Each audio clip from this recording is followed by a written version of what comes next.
പ്രാർത്ഥിക്കട്ടെ. ഞാൻ Aman V Charlie, CSI Christ church Rajakkad സഭാംഗമാണ്. Journey through സാംസിന്റെ 152-ാം ദിവസത്തിലേക്ക് ഏവർക്കും സ്വാഗതം. ഇന്ന് നാം ചിന്തിക്കുന്ന വേദഭാഗം സങ്കീർത്തനം 86-ന്റെ 11 മുതൽ 17 വരെയുള്ള ദൈവവചനങ്ങളാണ്.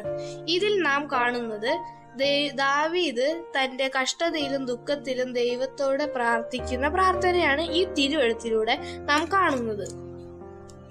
ചെറിയ കാര്യങ്ങൾക്ക് പോലും ദൈവത്തോട് പ്രാർത്ഥിക്കുന്ന ഒരു ഭക്തനായിരുന്നു ദാവീദ്.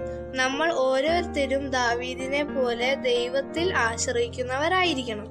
തനിക്ക് വേണ്ടതെല്ലാം തരുവാൻ മാത്രം ശക്തനായവനാണ് തന്റെ ദൈവം എന്ന വിശ്വാസം നമുക്കുണ്ടാവണം. അത് നമ്മെ ശക്തിപ്പെടുത്തുന്നു.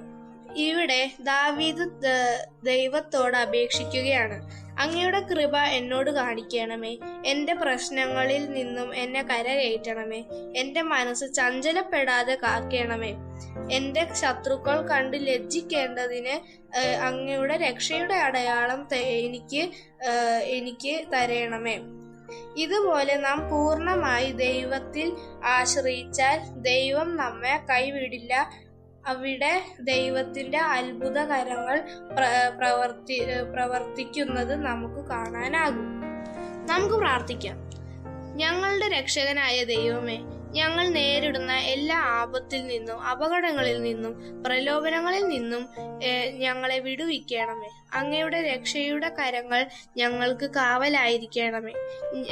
ദൈവവിശ്വാസമുള്ള മക്കളായി വളരുവാൻ ഞങ്ങളെ അനുഗ്രഹിക്കണമേ. ആമേൻ.